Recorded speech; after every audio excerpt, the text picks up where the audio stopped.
আসসালামু আলাইকুম। আমরা 2 দিন ধরে বাংলাদেশে কিছু ভাষাপ্রেমী কিছু লোকজনকে দেখছি, বাংলা ভাষাপ্রেমী যারা বাংলা ছাড়া আর কোনো কিছু বুঝে না। বাংলার জন্য তারা জীবন দিয়ে দিতে চায়। প্রায় 30 লাখ মানুষ জীবন দিয়েছিল, 2 লাখ মা বোন এই ভাষার জন্য জীবন দিয়েছিল। শুনেন বক্তব্য। 1952 সালে পাকিস্তানি বাহিনীর সাথে যুদ্ধ করে তার উর্দুকে বাংলা ভাষা চাপিয়ে দেওয়ার জন্য আন্দোলন করছে, কিন্তু বাঙালি সে দমে থাকেনি। বাঙালি সেই উর্দু ভাষার উপর তারা বাংলাকে রাষ্ট্রভাষা করার জন্য যুদ্ধ করছে। 30 লক্ষ মা বোনের রক্তের বিনিময়ে আজকে আমরা এই বাংলা ভাষা অর্জন করেছি। I feel very proud. একটা বাংলাদেশি হয়ে I feel very proud. আমরা একমাত্র দেশ যে হচ্ছে ল্যাঙ্গুয়েজের জন্য আমরা আমাদের জীবন দিয়েছি, and it's so proud. দেখেন ইতিহাসের বিকৃতি কাকে বলে। 30 লাখ মা বোনকে বাংলাদেশের এই পাকিস্তানি মিলিটারি রেপ করেছে, 30 লাখকে মেরেছে আর 2 লাখকে রেপ করেছে। এই যে এক গাঁজাখুরি, এই যে এক কথা বলে বাংলাদেশের সাথে পাকিস্তানের এই সম্পর্কটাকে জীবনে কোনো দিন যেন ঠিক না হইতে পারে। প্রতিটা ঘটনায় 16ই ডিসেম্বর, 26শে মার্চ, 21শে ফেব্রুয়ারি যখনই এগুলো আসে নতুন করে এই ভাঙা ঢোল এগুলো বাজাইতে থাকে যে পাকিস্তান আমাদের এগুলো। আরে Pakistan military don't fuck you.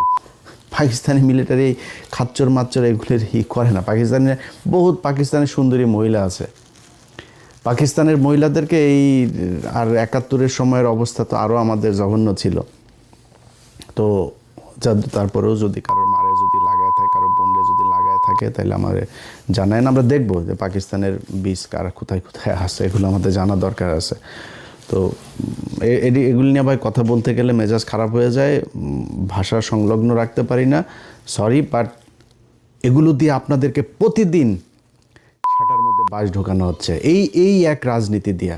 এই যে এখন বলা হচ্ছে না এই 21শে ফেব্রুয়ারিকে নিয়ে ভাষা, আরে বাবা বাংলা আমরি, বাংলা ভাষা আমার বালের ভাষা, এই বালের ভাষারে দুচেও নাই দেশের যারা আপনারে বুঝায়, তারা চোদেও নাই তারে। কেমনে জানেন? বলি আপনারে, শুনলে অনেক কষ্ট লাগবে। আমার কথা আমি সুন্দর করে কথা বলতে পারি না, এটা আমার সমস্যা। কথা যেটা বলি ওটা মাথায় রাখেন। এই যে যেই এমপি মন্ত্রী যেই বাঞ্চতেরা আপনার এগুলি শিখায়, এই যে ভাষা, একজন টকশোতে এক বিজ্ঞ এক মাদারি বলছে যে বাংলার সাথে এই যে ইংলিশ মিক্স আপ করে কথা বলা, এটা পুরোপুরি করতে হবে। হাসিনা একবার করেছিল। বিলবোর্ড, টেলিভিশনে নিউজ, তারপরে আদালতে, বিভিন্ন জায়গায় কোথাও ইংলিশ ব্যবহার, শুধু বাংলা থাকতে হবে। শুধু বাংলা কেন থাকতে হবে? আপনাকে সাউ মারার জন্য বাংলা থাকতে হবে। এর আগে ব্রিটিশরা যখন একবার ছিল তখন এরকম আমাদের এখানকার কিছু আলেম টালেম ছিল, এরা করেছিল ইংরেজি শিখলেই আপনি কাফের হয়ে যাবেন, এগুলো বলা হইতো। এগুলো বলে আমাদেরকে দমায় রাখা হয়েছে। আজকে যেই ব্যক্তিরা আপনাকে বুঝায় যে বাংলার সাথে সাথে ইংলিশ শিখতে পারবেন না, সেই রাজনীতিবিদ একজনের ছেলে মেয়ে 14 গোষ্ঠীর কেউ বাংলা মিডিয়ামে পড়াশোনাই করে না। সবাই ইংলিশ মিডিয়ামে পড়াশোনা করে, ইংলিশ ভার্সনে পড়াশোনা করে, হাই স্কুল শেষ হলে সোজা চলে যায় ইউকেতে, সোজা চলে যায় ইউএসএতে, কানাডাতে, অস্ট্রেলিয়াতে, ওয়েস্টার্ন কান্ট্রিতে। সেইখানে গিয়ে তারা পড়াশোনা করে। আর আপনারে বোকাচোদা বানায় রাখার জন্য এখানে বুঝায় শুধু বাংলা শিখিবেন, ইংলিশ শিখা যাবে না। জিন্দাবাদ এটা পাকিস্তানি শব্দ, উর্দু শব্দ, ফার্সি শব্দ। আর ওনাদেরকে বলতে হবে জয় শ্রীরাম, জয় বাংলা। Fuck you. জয় বাংলা, জয় শ্রীরাম মারাইতে আসছে না এখানে। এটা বাংলাদেশ, 95% মুসলমানের দেশ এটা বাংলাদেশ। এই দেশে জিয়াউর রহমান এই বাঙালি থেকে বাংলাদেশি বানিয়ে দিয়ে গিয়েছিল। এই দেশে জিয়াউর রহমান এই জয় শ্রীরাম আর জয় বাংলার থেকে জিন্দাবাদ বানিয়ে দিয়ে গিয়েছিল। বাংলাদেশ জিন্দাবাদ। আমরা পাকিস্তান জিন্দাবাদ থেকে বেরিয়ে এসেছি, কিন্তু আমরা পাকিস্তানের সাথে, আমরা পাকিস্তানও মুসলমান, আমরাও মুসলমান। তাদের জিন্দাবাদ, আমাদেরও জিন্দাবাদ। দেশ আলাদা হইতে পারে না, আমার ধর্ম আলাদা হয়ে যায়নি।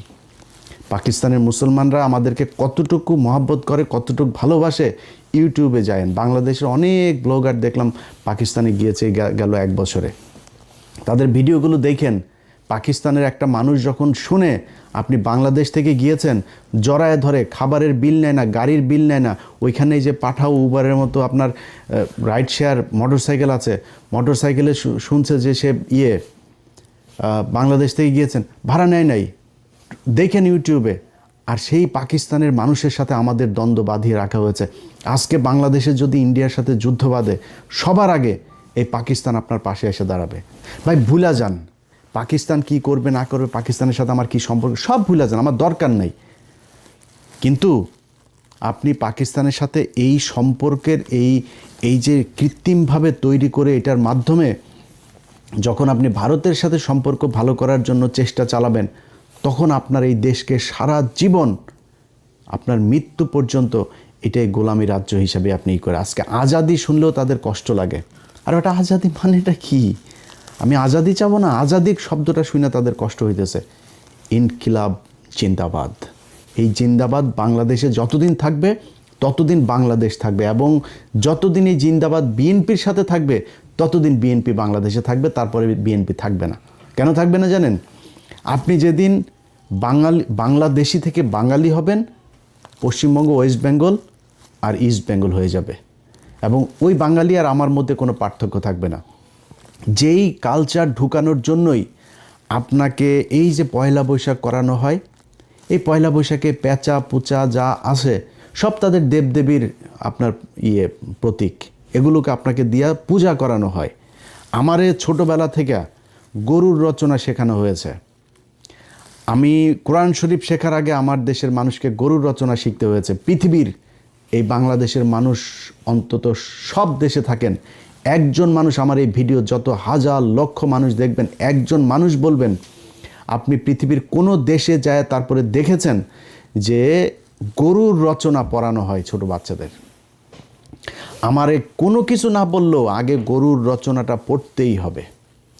পাটের রচনা ছিল, অনেক রচনা ছিল, আপনারা আগে গরুর রচনায় শিখতে হবে, এবং এইটা মোস্ট আপনার মানে একটা থাকতো, পসিবিলিটি থাকতো, এটা আপনার এক্সামে আসবেই। মেট্রিক পর্যন্ত এই গরুর রচনার এই বিশাল গুরুত্বপূর্ণ এক রচনা। আরে ভাই, গরুর যদি আপনি পশুর পার্টস যদি শিখতে চান, আমি সায়েন্সের স্টুডেন্ট, আমাদেরকে ব্যাঙ দিয়া নানান কিছু দেখানো হইতো, বায়োলজির বিশেষ করে। তো আপনি যদি মানে যদি ওই কারণে পশুর সায়েন্সের কারণে যদি পশু শিখতে ব্যাঙ শিখেন, ব্যাঙের অঙ্গ প্রত্যঙ্গ কী কোথায়, তো গরু কোত্থেকে আসলো, এইটা আপনার মাথায় নিতে হবে যে আমাদেরকে সূক্ষ্মভাবে এইভাবে এই পূজা করানোর জন্য এগুলো করা হয়েছে। এবং বিএনপি যদি মনে করে আজকে তারা এই যে জামাত, আওয়ামী লীগের বিভিন্ন জায়গায় অফিস টফিস খুলে দিচ্ছে, তারা যদি মনে করে জামাতের চাইতে বেটার অপোজিশন হচ্ছে গিয়ে আওয়ামী লীগ, তারা তাদেরকে নিয়ে আসতে পারে। এবং এইভাবেই যদি বিএনপি নিজেদেরকে বাংলাদেশি থেকে বাঙালি, জিন্দাবাদ থেকে জয় বাংলায় নিয়ে যাইতে চায়, তাইলে বাংলাদেশে বিএনপি বলে কোনো দল দরকার হবে না। মানে একই জায়গার মধ্যে আপনি দুইটা একই same product, same quality, same দাম, দুইটা দোকান যদি থাকে, তো কেউ দুই দোকানে যাবে নাকি? একটাতেই যাবে। আমার একটা আছে, ওইটাতে যাওয়া দরকার, নতুন আরেকটা দোকান দরকার কি? আওয়ামী লীগ তো জয় বাংলার জন্য আছে, আওয়ামী লীগ জয় শ্রীরামের জন্য আছে, আওয়ামী লীগ এই বাঙালির জন্য আছে, আপনার দরকার নাই তো। এখন আপনি যদি মনে করেন এখন একটু পজিশন ভালো না, আপনি মনে করছেন এই চারিদিকে সব আপনার প্রশাসন, আপনার মিডিয়া, আপনার ইন্ডিয়া, আপনার সব হামারা, এটা যে মনে করেন না, এই দিন থাকবে না আপনার। আপনি সময় দেন, ইন্ডিয়া কখনোই তার সবচেয়ে বেস্ট চয়েস হচ্ছে আওয়ামী লীগ। আপনি সেকেন্ড চয়েস, বিএনপি বাংলাদেশে ইন্ডিয়ার জন্য সেকেন্ড চয়েস, তারা ফার্স্ট চয়েস রেখে কখনোই সেকেন্ড চয়েসে আসবে না। সো তারা 2 দিন পরে সামনে নির্বাচনে যখন আপনি আওয়ামী লীগকে রাজনীতি করার সুযোগ দিবেন, জামাত ইসলামের এই পলিসিও মাথায় আছে, তারা যদি পরিস্থিতি খুব খারাপ দেয়, তারা রাজনীতি করবে না। আমি এটা জামাতের মানে কেন্দ্রীয় কোনো পলিসি না, আমি জামাতের কেউ না, যেহেতু আমি তাদের কোনো একজনের সাথে কথা হচ্ছিল, মানে উনি বলছিলেন যে ভাই আমাদের বেশি চাপাচাপি করলে আমরা পলিটিক্স বাদ দিয়ে দেব, আমাদের মানুষ তৈরি করার দরকার, আমরা মানুষ তৈরি করব, 10 বছর 20 বছর 25 বছর পরে দেখা যাবে কি হয়। যদি সরে যায়, আপনি আওয়ামী লীগকে নিয়ে রাজনীতি করবেন, আপনি মনে করছেন যে ও আমরা তো এখন উপরে আছি, আওয়ামী লীগ আমাদের পিছনে এসে চামচার মতো ঘুরবে। শোনেন ভাই, সরাসরি একটা কথা বলি, একটা এলাকায় 2 শ্রেণীর বাটপার আছে, একটা দুর্নীতিবাজ বাটপার, এই চোর স্যাচ্চোর আছে দুইটা, একটা আওয়ামী লীগের আর একটা বিএনপির চোর স্যাচ্চোর বাটপার, এগুলো সব এদের মানে দুর্নীতি করে চুরি করেই তাদের চলার ইচ্ছা, এই জন্যই তারা রাজনীতি করে, রাগ ঢাক রাখার কিছু নাই। কিন্তু তাদের টার্গেটটা হলো কি, তারা খুব ভদ্রভাবে থাকে, একটু ভদ্র কিসিমের, অসহায় কিসিমের এই চোর বাটপারগুলি হলো বিএনপি করে। আর আওয়ামী লীগেরগুলো হলো দুর্ধর্ষ, তারা খুব ক্রুয়েল হয়, খুব হিংস্র হয়, এই টাইপের চোর বাটপারগুলো আওয়ামী লীগ করে। আপনি তারে প্যারালালি চলতে দিবেন আর আপনার পিছনে সে চলবে, এই ক্ষমতা আপনারও নাই, এই মিডিয়াও সেদিন থাকবে না আপনার পক্ষে, এই ইন্ডিয়াও থাকবে না, প্রশাসনও থাকবে না। সো খুব কেয়ারফুলি আপনাকে আওয়ামী লীগকে হ্যান্ডেল করতে হবে। এখন এই কারণে বললাম যে যেদিন বিএনপি জিন্দাবাদ থেকে বের হয়ে যাইতে চাবে, যেদিন বাঙালি হয়ে যেতে চাবে, সেদিন বাংলাদেশে বিএনপির আর দরকার হবে না। ওই দিন মানুষ আওয়ামী লীগই বেটার হবে, এবং আওয়ামী লীগ সেটা কেমনে করতে হয় এটা খুব ভালো করে জানে। পোড়ায়া জ্বালায়া কী করা লাগে সব কিছু জানে তারা। সো ভাই, যেই জন্য এত কিছু বললাম, যে এই যে ৭১-এর ভাষা আন্দোলন আর এই যে ৭১-এর মুক্তিযুদ্ধ আর ২১-এর ভাষা আন্দোলন, এগুলো আপনার মাথার মধ্যে এত মিথ্যা, এত ইতিহাস বিকৃত করে আপনাকে ঢুকানো হয়েছে।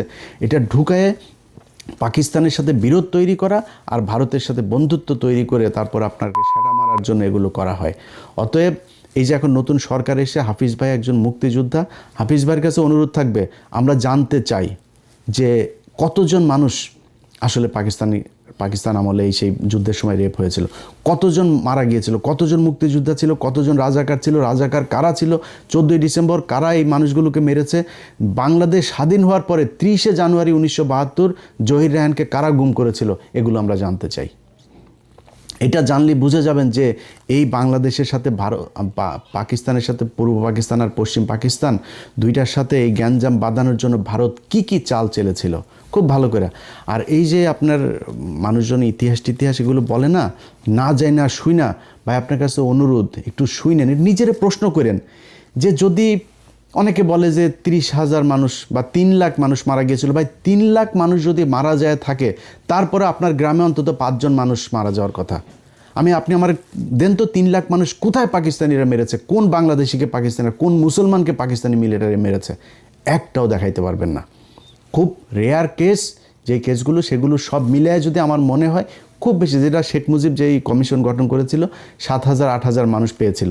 একটা যুদ্ধ, দেশ স্বাধীন হয়ে যাওয়ার যুদ্ধের মধ্যে এটা খুবই স্বাভাবিক একটা ব্যাপার। আমরা চাই না একজনও মারা যাক, একজনও রেপ হোক, আমরা চাই না, কিন্তু আমরা হিসাবটা জানতে চাই। আমরা চাই একজন মুক্তিযোদ্ধা 20,000 বেতন পায়, 20,000 না, তার ভাতা তার 20 লাখ দেয়া হোক, যদি আসলেই সে মুক্তিযোদ্ধা হয়ে থাকে। আসল মুক্তিযোদ্ধার সংখ্যাটাই আমরা জানি না। এটার নাম মুক্তিযোদ্ধার প্রেম, এটার নাম মুক্তিযুদ্ধ ভালোবাসা কেউ করতে চায় না। কারণ কি, এইটা দিয়ে ইন্ডিয়া চায় আমাদেরকে এই যে 30 লাখ আর 2 লাখের এই গান শোনাইতে।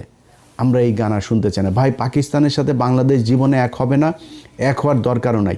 বাট পাকিস্তান আমার মুসলমান ভাই, পাকিস্তানের সাথে আমার সম্পর্ক ভালো রাখা উচিত। পাকিস্তান আমার যে কোনো সমস্যায় সবার আগে, যে ক্রিকেটে দেখেছেন না এগিয়ে এসেছে না, প্রতিটা জায়গায় আপনাকে গ্যারান্টি দিলাম পাকিস্তান সবার আগে এই বাংলাদেশের মুসলমানদের জন্য এগিয়ে আসবে। অতএব পাকিস্তানের সাথে আমার নিজের স্বার্থেই সম্পর্ক ভালো রাখতে হবে। পাকিস্তানের ভাই আমাদের দরকার না, আমার এমন কোনো ভাল নাই যে পাকিস্তান আমার কাছ থেকে নেবে। পাকিস্তানের নিউক্লিয়ার আছে, পাকিস্তানের অস্ত্র আছে, পাকিস্তান নিজে ফ্যান বানায়, মোটরসাইকেল বানায়, ইলেকট্রিক পণ্য বানায়, তার আন্তর্জাতিক মানের হসপিটাল সব আছে তার, সে আমার এখানে কেন আসবে? এই গ্যাঞ্জাম থেকে ভাই বের হয়ে আসতে হবে। আসলে যদি এই পাম শুনতে না চান, পাম শুনে যে চেতনা দেখান কোনো সমস্যা নেই, চেতনা দেখায় না খায় মরবি, না চিকিৎসা পায় মরবি। যারা তোদের চেতনা দেয়, এই পলিটিশিয়ান কারোর ছেলে মেয়ের দেশেও থাকে না, দেশে পড়াশোনা করে না, ওরা দেশে চিকিৎসাও নেয় না, ওরা বাংলা মিডিয়ামেও পড়ে না। কোনো সরকার এই স্কুলে যায় বাংলাদেশের এই এমপি মন্ত্রী ছেলেমেয়েরা পড়াশোনা করেন, এরা সব বিদেশে পড়ে, ইংলিশ মিডিয়াম, ইংলিশ ভার্সন এখানে পড়াশোনা করে। আপনাকে বোকাচোদা বানায় রেখে দিয়েছে। আল্লাহ হাফেজ।